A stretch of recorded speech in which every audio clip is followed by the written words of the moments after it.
कैसे प्रकट हुए बांके बिहारी जी। भगवान की भक्ति में डूबकर हरिदास जी जब भी गाने बैठते तो प्रभु में ही लीन हो जाते। इनकी भक्ति और गायन से रीझकर भगवान श्री कृष्ण इनके सामने आ जाते। हरिदास जी मंत्रमुग्ध होकर श्री कृष्ण को दुलार करने लगते। एक दिन इनके एक शिष्य ने कहा कि आप अकेले ही श्री कृष्ण का दर्शन लाभ पाते हैं, हमें भी सांवरे सलोने का दर्शन करवाएं। इसके बाद हरिदास जी श्री कृष्ण की भक्ति में डूबकर भजन गाने लगे। राधा कृष्ण की युगल जोड़ी प्रकट हुई और अचानक हरिदास के स्वर में बदलाव आ गया और गाने लगे। भाईरी सहज जोरी प्रकट भई, जुरम की गौर श्याम घन दामिनी जैसे। प्रथम है हुती अब हूँ आगे हूँ रही है न टरी है तैसे।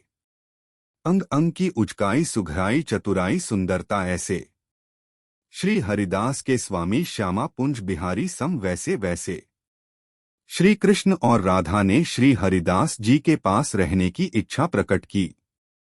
हरिदास जी ने श्री कृष्ण जी से कहा कि प्रभु, मैं तो संत हूँ, आपको लंगोट पहना दूंगा, लेकिन माता को नित्य आभूषण कहाँ से लाकर दूंगा।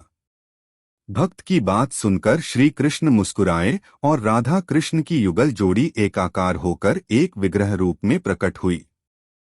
हरिदास जी ने इस विग्रह को बांके बिहारी नाम दिया।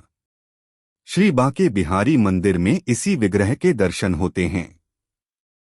श्री बांके बिहारी के विग्रह में राधा कृष्ण दोनों ही समाये हुए हैं।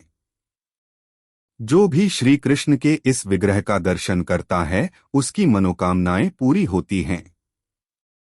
भगवान श्री कृष्ण अपने भक्त के कष्टों को दूर कर देते हैं। श्री कुंज बिहारी श्री हरिदास।